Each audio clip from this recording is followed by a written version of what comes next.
Hey y'all, it's Betsy from Cuttin Corners Vinyl. And over here, I like to focus on all things vinyl, sublimation, and screen printing. I don't focus on perfection because how else do you learn except by making mistakes? I have over 15 years of professional experience, if that's what you want to call it. So you might see things done a little bit differently than what you're used to. I also have epilepsy, and they're still working on my medications, so I might stumble over my words, and I might miss things in editing or also during the tutorial. So please forgive me and please be understanding. I also like to keep things as honest and transparent as possible. See, there you go. That's me stumbling over my words. So if that sounds like something you're into, then please stick around and think about joining the Cuttin Corners family.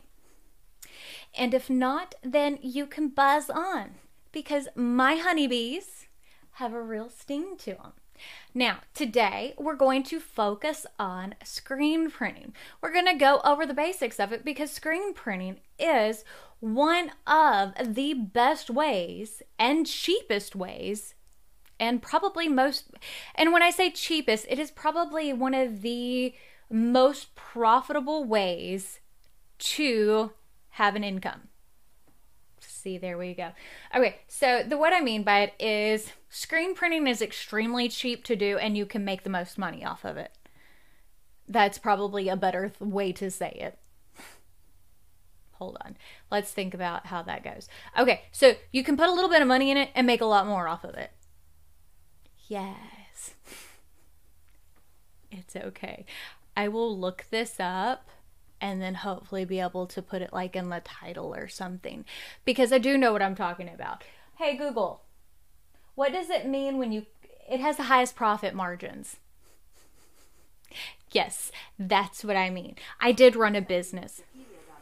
They say when a company has a high profit margin, it usually means that it also has one or more advantages over its competition. There you go. People also ask me, what does a hey high Google, profit margin stop. But yes, I did run a business. It's just these medicines that they put me on, it doesn't always come out correctly. And I can't always remember the way that they are. But yes, it is a high profit margin because like screen print and ink is extremely cheap and it goes a long way in production. There we go. So hopefully that makes sense. And I will explain it better during the tutorial part. It's been a bad week for me. Like I have been working on this for a lot of days. It's just nothing has wanted to come out correctly, like doing this part. But this actually is a really, really good thing for a business. But it's also fun to do it as a crafter too. But now on to the tutorial. Or roll that beautiful bean footage.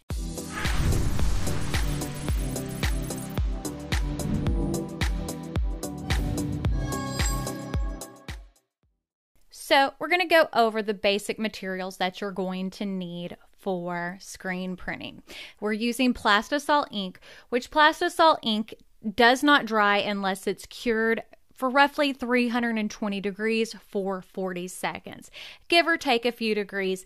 Now that is going to depend on the ink that you have. Now I know Speedball ink says it will cure if it sits out, which is what that is. This will be my first time using Speedball ink. So what is in that clear container is Wilflex ink from my old shop. I just put it in a different container. We had the Wilflex ink mixing system.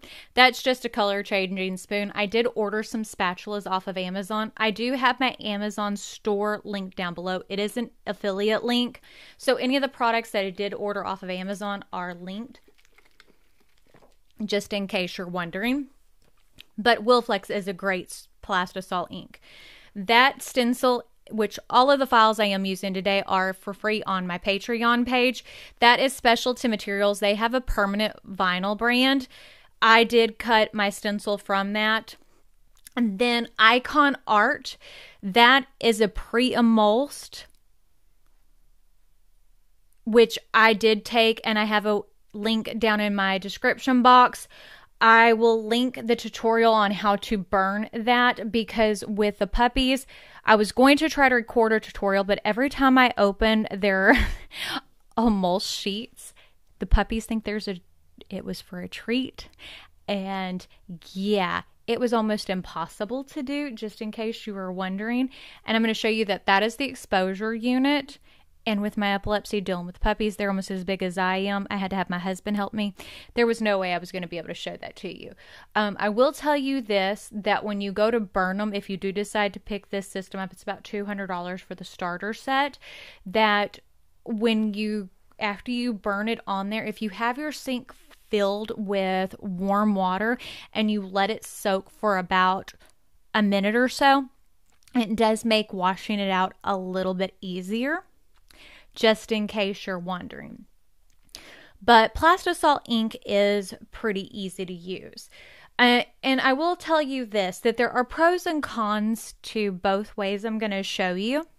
And that using the emulsed sheets like that, because it does have the screen built into it, to me is, for that type of screen printing, is great for like doing your signs and stuff like that. What I'm pointing out there is with that carrier sheet that is stuck to, you do want to mark which side it goes to, and there are laser and inkjet films for that. And I will do some more tutorials with it. This is just kind of the basic gist over this product. It is pretty neat. And as I said, I am an affiliate with it. I do always try to make sure, if I'm an affiliate or anything like that, I do try to be as transparent as possible. I do wish the clipboard was a little bit bigger as well.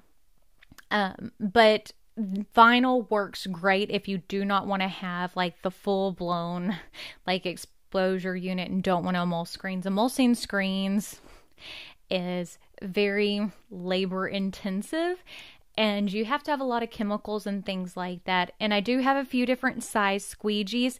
Now, whenever you're dealing with squeegees, you can have different blade durometers, which is the thickness and size. The different blade durometers is going to be the thickness and hardness of your blade. And also, as you can tell, there's going to be some screens are going to have a wood frame and some are going to have a metal frame.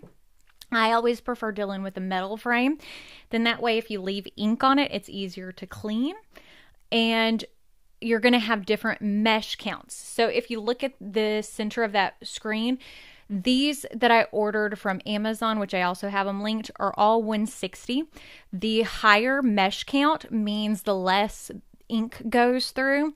Now, unless you're emulsing and burning screens, you're not going to really worry about that because you're not going to be able to do a whole lot with it. The text open is a good way to clean off ink. Again, unless you've got a full out on washout booth, there's a lot you're not going to be able to do. This setup is good for single, easy one color setup. Now, the press that I am using, I bought off of Amazon. It's a single one color setup. It was $199. I am using a roll of application tape. This is something that we do in the screen print world. I am taping my palette. And the reason being is this is a great way to re-glue your palette. And when you're doing bulk orders of screen printing, you tape it, glue it, and when you heat it up, you can put more, it re-glues the palette almost when it gets hot. And then that way, whenever it gets gross and nasty, you don't have to sit there and clean the palette.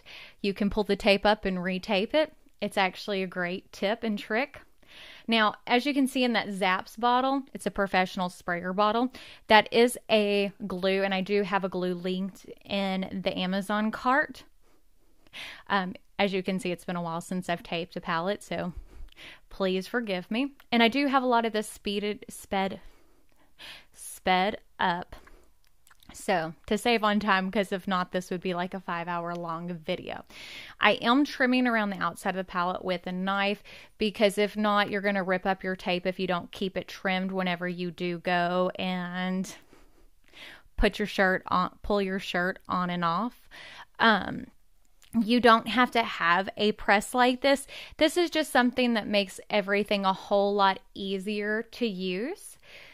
We do mix our glue, or we did mix our glue with water. I will still mix the glue with water when I go to screen print. And a paper tape roll like that is always easier. So I don't put a whole lot of glue down.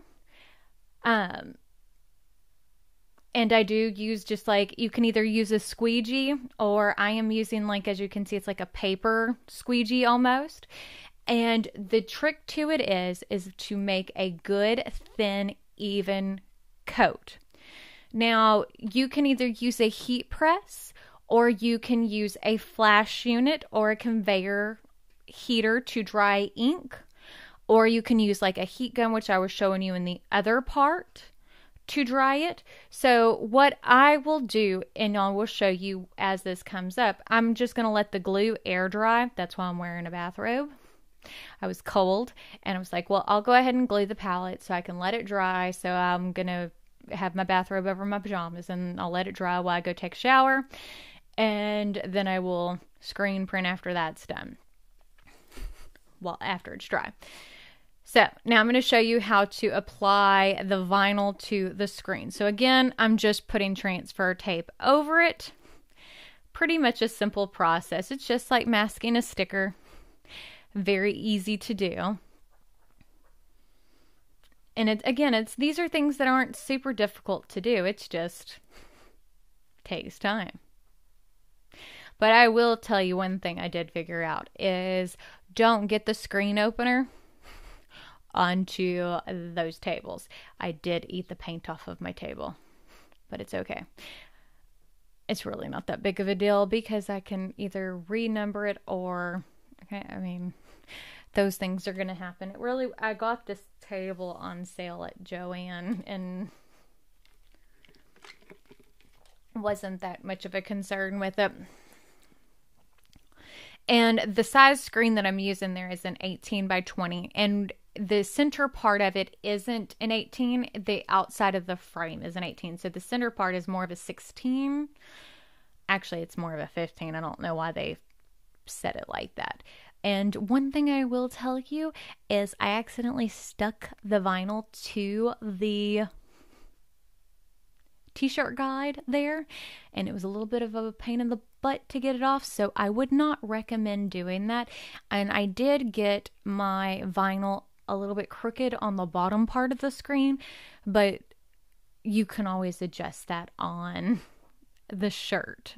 It's easier to adjust it on the shirt after the fact, but yeah, you might want to make sure you're lining your stuff up better.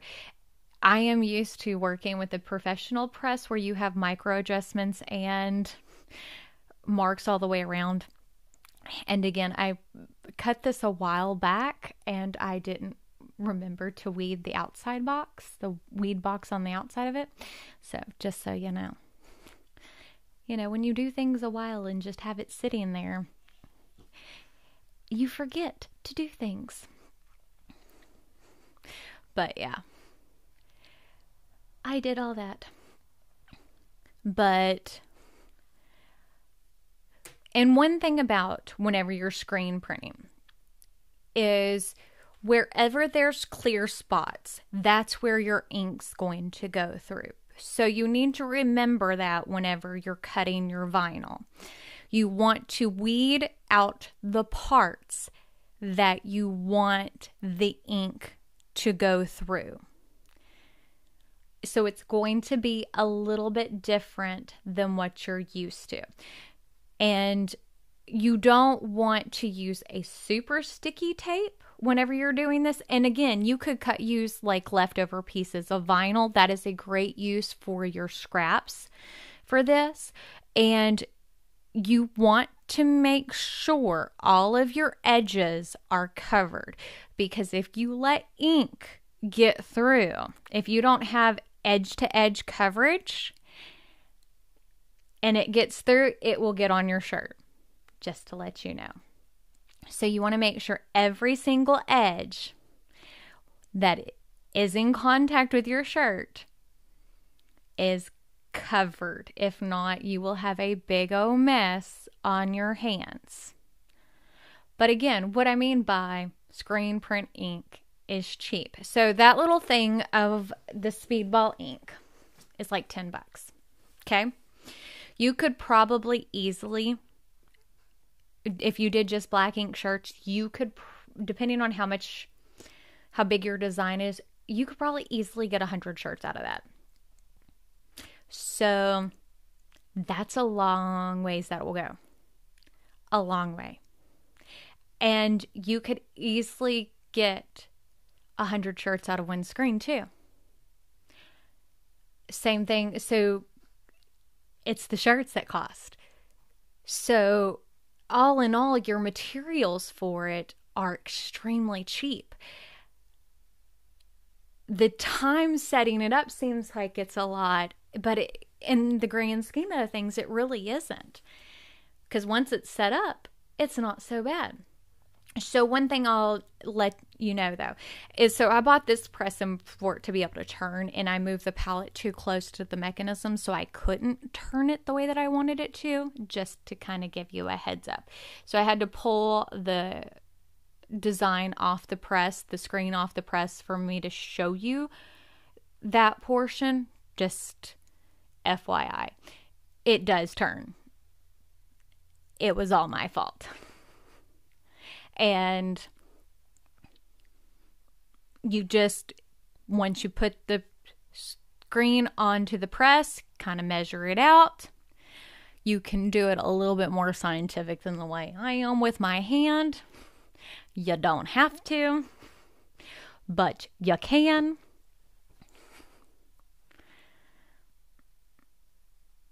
But as you can see, once it's all lined up, it really isn't the worst thing in the world. I mean, it does seem like it's complicated. Now, whenever you go to print with screen print, you want to make sure you hold your screen down. Okay, you see what I'm doing? I'm scooping the ink, and I'm going to make sure it pretty much goes across the bottom of the entire screen, because you don't want the dry squeegee pulling across your design, because then you might take the chance of ripping the vinyl up. And I am using kind of my body weight to hold down the screen. And as you can see, I'm not pulling it straight across. I'm using it at an angle. You see what I'm saying? It's not straight up and down. You want it to be at an angle. And you can kind of see, like, next time when I do this, I'll be able to turn it more for you, where it wasn't a complete and even coat, where it was a little bit more orange coming through. Now you can see there it was a little bit, it was all black. And once you can see that it's all a good coat, that's when you take it off the press. And that's how you know when it's done. Now, on like your whites and stuff like that, that's a little bit harder to do. But black is one of those inks that it's very easy to see. Black is one of the easiest ink colors to work with because it's thin. All of your darker colors, black, navy, those types of things are very, very easy to do.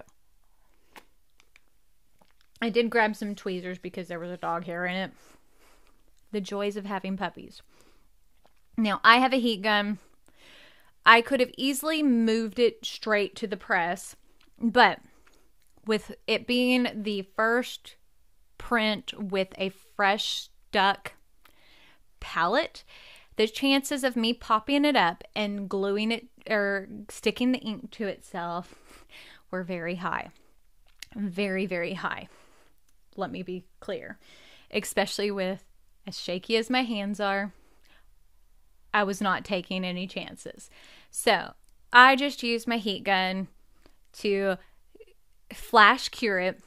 And what I mean by flash cure it, where it is dry to the touch where I can pick it up and move it so it's not as fragile. And then that way I can move on, let it dry. Now you'll see when I go to put it under the heat press, I have the heat press where it's pulled up as high as it can go, because I do not want the heat press touching that ink at all. At all. I want it to get hot under the heat press. I don't need it to actually press that ink into the fabric. Does that make sense? Because whenever I'm running a shirt through the conveyor or I'm flash curing it, it doesn't touch it at all. It doesn't have to. You don't have to press the ink into the fabric. That's not how screen print works. So to make sure it goes through and actually reaches that internal temperature for a conveyor unit for screen print, typically we have the temperature of that set at around 900 or so degrees. And it runs through it in about 30 seconds. So what I typically do is I will let it sit under that 320 degrees for a couple of minutes.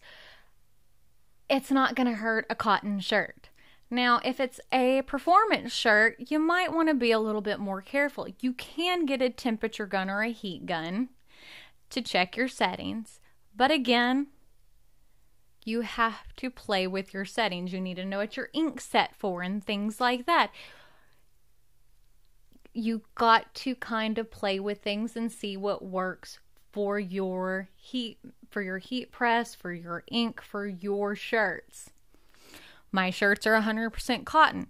Cotton doesn't even think about scorching until like 700 degrees. We're at 320 degrees. It ain't even touching. So it takes quite a bit to even get it to do that. So, I mean, as you can see, I'm touching it. No ink's coming up. It's just to be safe. Because the last thing you want to do is let someone take a shirt home and they wash it and the ink comes off. And it's one thing I do know is I've had employees forget a shirt sitting under a flash unit. Because for a flash unit, all that you do is you turn your shirt, it sits under it, you turn it back, and, it's flash so you can take it off and run it through the conveyor. I've had people do that and forget it for a few minutes, and it didn't, I've had them burn them, but not, catch it on fire. So that's what it looks like done. Doesn't look good. And I used some extra shirts I had laying around. That's why they're both the same color. Now, on to the icon art one. Now, as you'll notice, the transfer, the screen part, is dirty. I had the shirt done. I went to move it to the press. Shadow jumped on me, and I messed it up. So, the love of puppies, as you can see. So, this is what we are doing. So, that's why we are redoing it. And again, this is easy. And what I meant earlier about there's pros and cons to each. So for me, the icon art, they make a film that is a purple film like this that is supposed to be stickier. But for me, doing garments, I would rather stick to screen printing on a frame. And this doesn't really work well on a frame. To me, this is better whenever you're working with hard substrates. So if you're wanting to make a sign or a glass or anything like that, I would recommend this all day long for doing something along those lines. The regular frame screen printing is what I would recommend for garments. So, just to let you know, this would be hard substrates. The other would be for shirts, garments, that type of thing. Hopefully that makes sense. But again, they're both great processes, and I think that they're both fun. And I think that it gives you quite a bit of variety, and it gives you something else to do. And you can definitely add in, and it doesn't even have to be about adding in a way to bring in more money. It's about bringing in something different into your craft room, because this is also great for if you're wanting to go to Disney. Now, I think if you're going to like Disney or something like that, this is great for that kind of experience, because, you know, even this method, because you might not want to buy a screen printing press and all that to do this. This is a great smaller investment. Now, I will say with the whole process behind it, there is a learning curve. It's not like you're going to do this and be your first go around, be an expert. I mean, maybe you are. I was not. I was not by any means at all. I have messed up so many things, and I have done a lot of jobs with it. Now, I will be the first one to tell you there are certain parts of it I still can't do. I will not and cannot emulse a screen to save my life. My arms, I mean, maybe if I had gotten small baby-sized screens, I probably could. But other than that, I cannot emulse a screen to save my life. But my husband can do it. My father-in-law can do it. I just don't have the arm length and all that to do it. But it's really not anything bad. I don't think I remembered to show you pulling the screen off of this. It was just, I was trying to get things out of the way before the puppies jumped up again because they were everywhere. I was trying to get things cleaned up off the edges. But that's kind of what it looks like after I pulled it off. I had the rubber thing from the old press stuck in between it.